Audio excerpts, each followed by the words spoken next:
Southwest Missouri State University Department of Geography-Geology presents Land and Life in the Ozarks.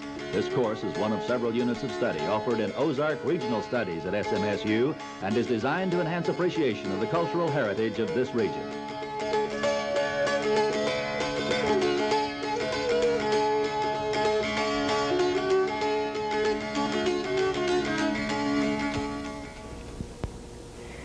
This lecture and the one that will follow will deal with the elements of the cultural landscape of the Ozarks, and this will be the last topic that we'll cover in this course. And I think it's an appropriate topic for the finish of the course because the landscape of the Ozarks really is the most unique and distinctive attraction of the region. There's not really one cultural landscape. There are cultural landscapes of the Ozarks. I'd like to begin today's presentation with by simply defining the cultural landscape. And I would simply define it as the physical landscape as modified by man. And because there are literally hundreds of different combinations of physical elements over the Earth's surface, there are many different physical landscapes. And then when we put in man with all his various cultures, the number of possible cultural landscapes over the Earth's surface is truly striking. One of the simplest explanations of the cultural landscape is the formula that was devised by Carl Ortwin Sauer. You may remember that Carl Sauer was the man who did the seminal work on the geography of the Ozarks. In writing an article, he called Morphology of Landscape, which really refers to the formation of the cultural landscape. He defined the cultural landscape as the physical landscape plus man with his varied culture and technology plus time, which is another variable, of course, and this then equals the cultural landscape. I think that's a rather simple and easy definition of the cultural landscape. Now, if we can turn our attention next to a poster I have here, which really identifies the elements of the cultural landscape, or some of the major elements of the cultural landscape. This list certainly isn't all-inclusive. We find landforms, bedrock, soils, climate, vegetation, water features. All of these, of course, are physical elements of the landscape, and these are topics that we've covered earlier in the course and that you have some understanding of these as they pertain to the Ozarks. The things that we'll be talking about in this lecture and the one to follow are really the man-made part of the cultural landscape, and that would be houses and buildings, fences and fields, roads and bridges, hamlets, villages, towns, and cities. Now, the first topic I'd like to take up is houses. And in order to find some information on houses on the Ozarks, I found that really nothing had been done with this, as far as the geography, at least, of the houses. So in order to attempt to find out what the distribution of houses was in the Ozark and to discover something about the geography of houses, I classified houses using some previous work done by two researchers by the name of Finley and Scott.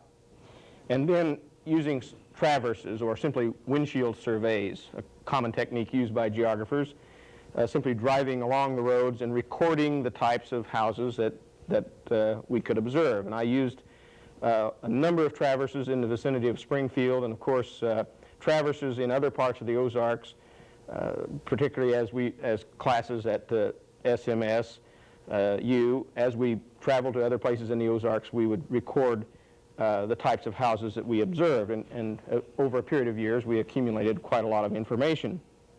Well, these houses were grouped into 5 major categories for purposes of classification, according to the size of the house, the form of the house, the quality of the construction materials, and the age of construction. Now, age of construction is a little bit hard to define because, as you know, houses are or portions of houses are often added on at later times. But by talking to real estate agents, I was able to identify at least broad categories or times in which houses were built. Actually, the aim of all this was not to produce a rigorous classification system, but really to provide an understanding of one element of Ozark geography, specifically houses in this case. There are rigorous classifications of houses and that go into a great deal of detail as to the construction materials and this sort of thing, exactly how the houses are put together. But this is really historical architecture, and it's beyond the reconnaissance type of survey that I was interested in doing. And of course, you can't really map that sort of thing, and that's what I wanted to come up with. Now, the 6 categories of houses that I used were, and I'll simply read these off: the small, low-quality house, or shack, if you will, the older one-story houses, older two-story houses, houses, and both of these categories, the older one-story houses and the older two-story houses, were by and large built between 1870 and World War I. Then the interwar bungalows, which is a convenient catch-all for houses that were built between World War I and World War II. I was searching about for a category, I guess. I came up with that name. And then contemporary houses, which are those houses that were built essentially since World War II. And finally, then, anomalous houses. And again, for want of a better name, and I used this and simply lumped in all those houses that didn't fit very conveniently into the other categories. Now, I'd like to look at some of these houses first, and then we'll look at the maps. The first house that you're looking at, of course, is a small log cabin, which is occupied. And one way to tell if it's occupied, of course, is to look for a television antenna. This is definitely an indication of occupants. Probably a one-room, possibly a two-room log cabin. Not very many of these are occupied, but some still are used in the Ozarks. In the next picture, we see another log cabin, this one a larger building. On the front porch is a washing machine. There's a fuel tank and a television antenna, which shows that it is occupied. In the next picture, we see another house very similar to the last, except there is no porch and it isn't constructed of log or of logs. And this type of house is referred to as the Ozark Type. Now, that's not my terminology. It's the terminology of the two men I mentioned earlier, Finley and Scott. Notice that it has 2 front doors. Many Ozark houses do have 2 front doors, houses of various types. In the next picture, we see a shed room type house. Now, this is quite common, not only in the Ozarks, but in the southern Appalachians as well. It essentially is a 1 or 2 room house with sheds built on the front and on the back and enclosed, sometimes only on one side of the house. And these could be kitchens or extra bedrooms or whatever purpose that you may want that the person might want to build on for. Notice that it does have a sheet metal roof, which is a very practical roof in many ways because it is cheap, and that's important. And it, of course, is a safe roof if you burn wood, and many people who live in this type of house do burn wood, as in this case they do. And also, if they're using cistern water, provides for cleaner water. Now, this particular house, they're not using cistern water, but in some parts of the Ozarks they do. In the next slide, we see the first of the one-story traditional houses, or older one-story houses. And it's referred to as a pyramid house because of the shape of the roof, basically.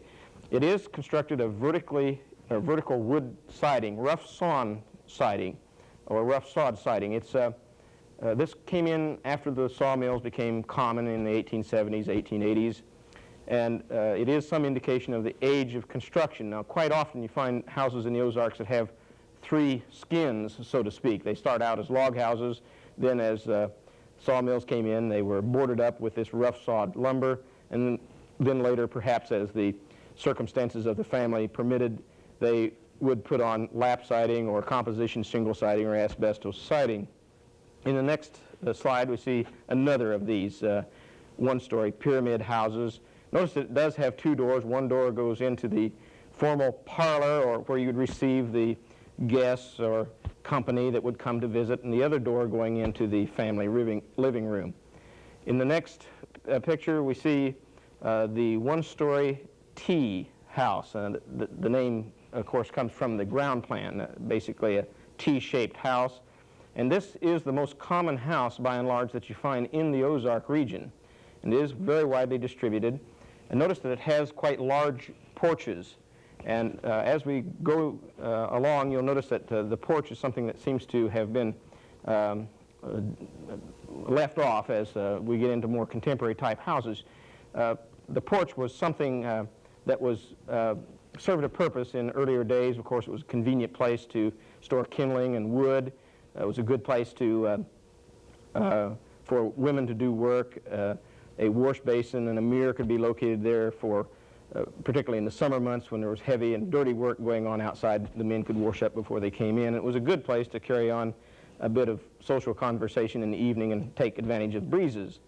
Here's another example of the same type of house, with the house simply oriented a little differently toward the road, with the L facing the road as opposed to the T facing the road. In the next picture, we see the first of the traditional two-story houses. This is a two-story T house. In the next slide, we see another of these types of, that is the two-story house. It's really a slight variation. It's a two-story, part of the house is 2 stories high, the other is only 1 story high, and this is referred to as a two-story, one-story T. Notice that I have taken pictures of older houses and abandoned houses. It's more convenient to take pictures of abandoned houses because then you don't have people wondering why you're taking a picture of their house. Also, it points up an important fact, I think, and that is that there has been a great deal of farm abandonment in the Ozarks and a lot of abandoned houses, something that we talked about earlier when we talked about the population and movement of population from the rural areas. Next, if we could see another of these large two-story houses. This is a little unusual. It's a two-story T, but it's a little unusual, and it has a sheet metal roof. It's not very common on the larger two-story structures. In the next picture, we see here a two-story pyramid, and this is quite a large house. It's actually 2.5 stories high if you consider the dormers on top, which may be either an attic or perhaps used as bedrooms. As many as 12 rooms in a house of this type, and certainly a more substantial investment in property than in the low-quality houses that we've shown in earlier pictures. In the next slide, we see the first of the interwar bungalows. This is not a very good picture, but you'll notice that it is a rather long house.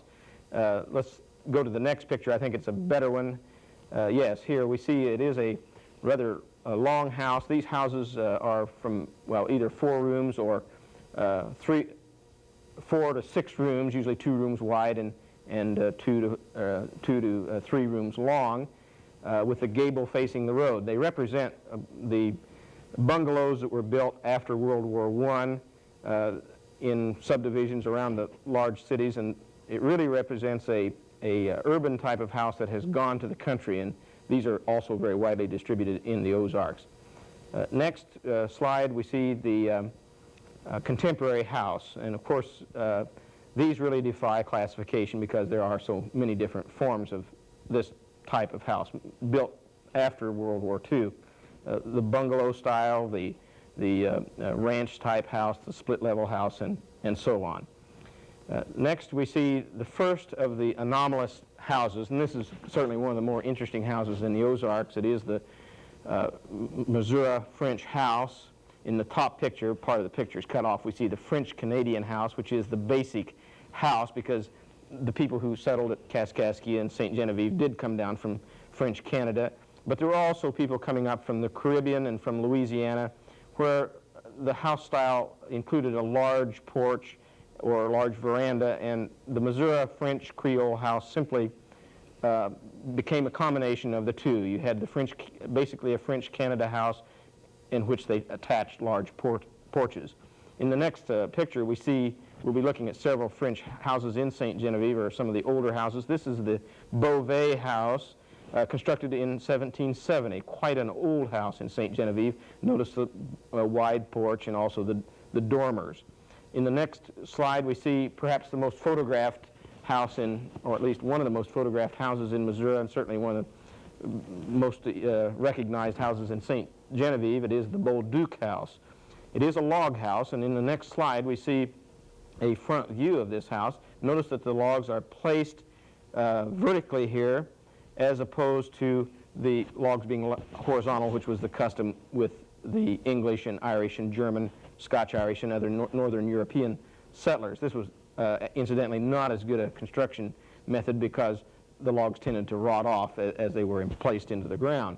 This house, however, has survived, was constructed in 1785.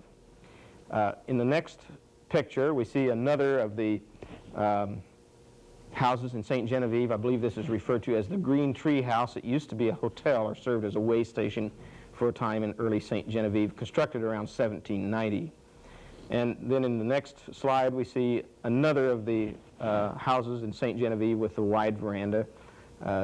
Notice they do have the shuttered windows, which is fairly typical of these houses. In the next slide, we see the old brick house, which is another of the very famous houses in St. Genevieve, said to be the first brick house constructed west of the Mississippi River. It now serves as a restaurant. This is on the square in St. Genevieve, and it also is heavily shuttered, as you can see. In the next picture, we see really another of the anomalous type houses. This is a German brick house. Usually these houses are shuttered. This one doesn't happen to be, and quite often they use a great deal of iron grill work around these houses. But the most striking thing, I suppose, about this house is the fact that it is nestled up close to the road here, hardly in the European fashion. And in the German communities, you do find this orientation of the house toward the road. In the next picture, we see one of the most interesting houses, I think, in the interior districts of the Ozarks. This is one of the houses in Caledonia, Missouri, in the Bellevue Valley. Quite a large and elegant structure, really, and has been very well preserved. I think it was constructed in the 1850s, around 1852.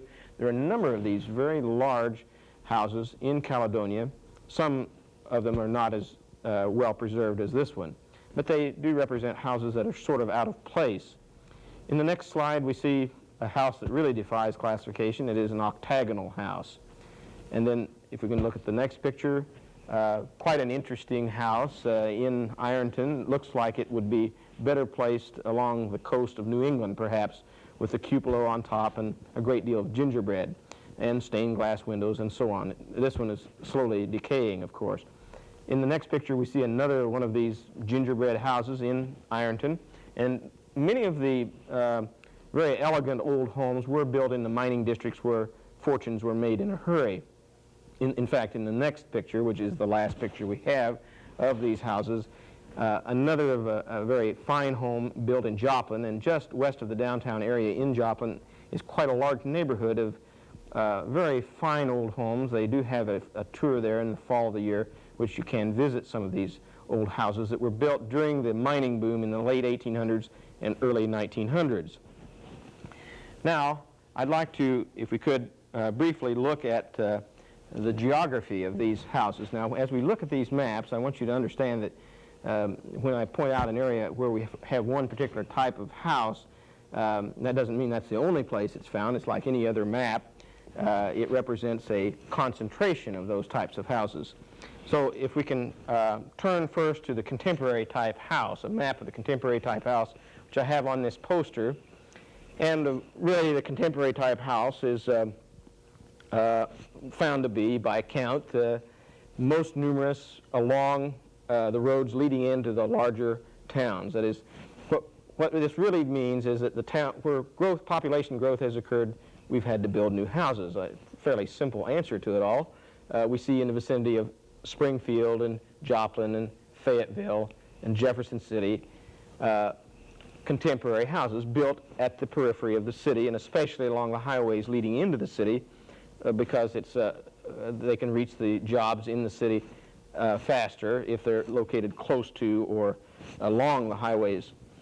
There are also contemporary houses clustered in the vicinity of the lakes, such as in the vicinity of Lake of the Ozarks, Table Rock, Lake of the Cherokees, Wapapello Reservoir.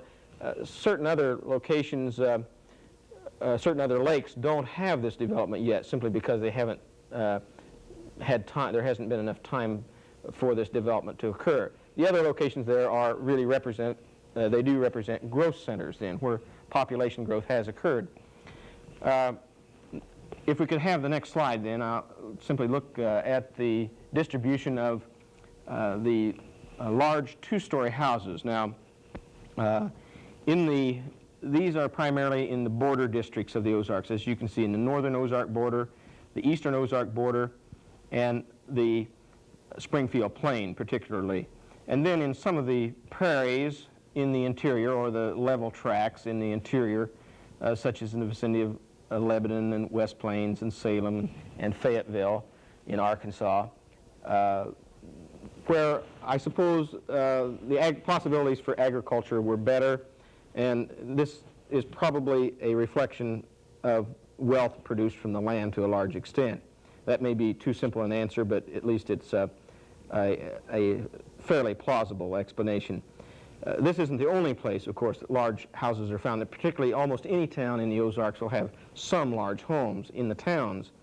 But counting houses in the rural districts, we've found that 35% of the houses in the border districts were large two-story houses, as opposed to the interior districts where only 10% were large two-story houses. So there is a significant difference in the number of houses. The older one-story houses and the interwar bungalows seem to have no distribution at all. Consequently, I didn't map them. That is, they're distributed everywhere. I guess they're ubiquitous in their occurrence. Everywhere you go, you find them, and so there's really no concentration to map. I found that from 15 to 25% of the houses were were interwar bungalows, and about the same percentage for the older one-story houses. In the next slide, we see a map of the low-quality houses, or shacks, if you will. And as you can see, that these are spatially concentrated in the isolated sections where rugged terrain and poor soils limit the possibilities for agriculture. Particularly well-defined on this map would be the Osage-Gasconade Hills, the Courtois Hills, and the St. Francis Mountains, the White River Country, and the Boston Mountains. Many probably were built as temporary houses during the lumber era, and then continued on as permanent housing. In the Oklahoma Ozarks, the low-quality house is especially numerous. Dr. Leslie Hughes did an interesting study of housing in the eastern Ozarks and found that people tended to not invest in houses very much, or in other types of permanent investments, such as orchards, because the land was not subdivided. It was held in common until about 1905. Then, if we can turn to the anomalous houses, we find, and I'll go through these very quickly. The French Creole house, of course, is confined to the vicinity of St. Genevieve. The German houses, or the German brick house, is from a little above Jefferson City down to the vicinity of Washington, Missouri, on the Missouri River. We find them also in the vicinity of St. Genevieve in St. Genevieve County, down through Perry County and the German settlements there, and into Cape Girardeau County.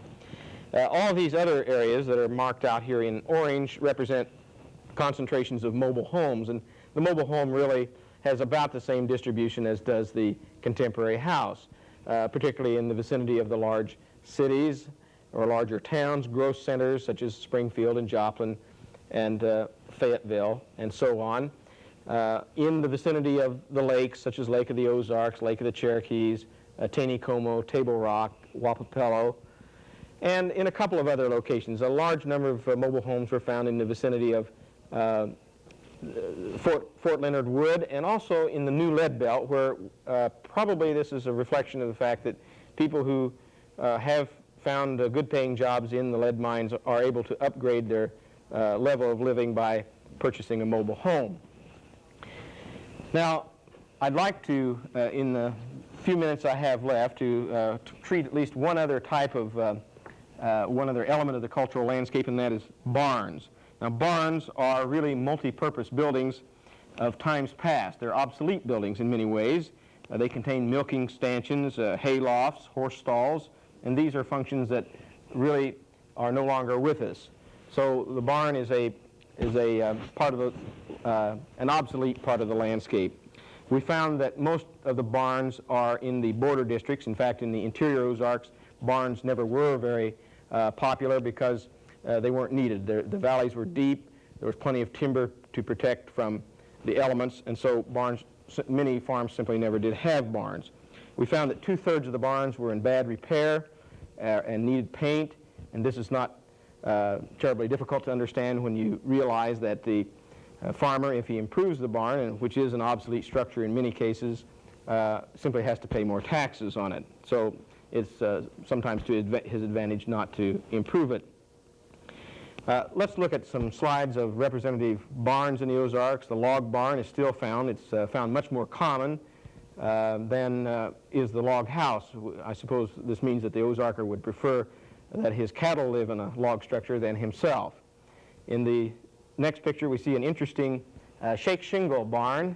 Both the roof and the siding is constructed of shake shingles, and this is in the Boston Mountains and fairly typical of the small barns in the interior. If the barn was built at all, it usually was a fairly small structure. In the next slide, we see a rather large and imposing barn on the northern Ozark border. Not only were the barns more numerous in the border districts, but they're larger and better built. This is equipped with lightning rods and is constructed of limestone.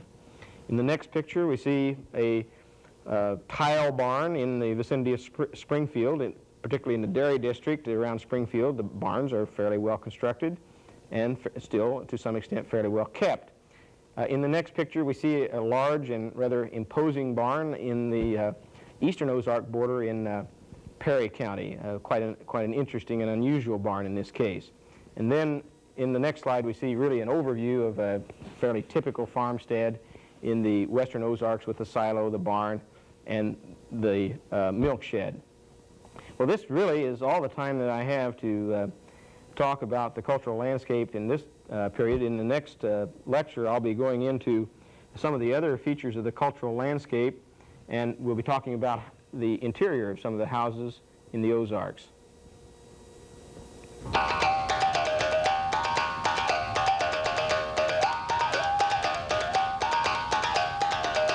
For course information concerning land and life in the Ozarks, contact Dr. Milton Rafferty, Department Head, Geography Geology, Southwest Missouri State University, Springfield, Missouri, 65802.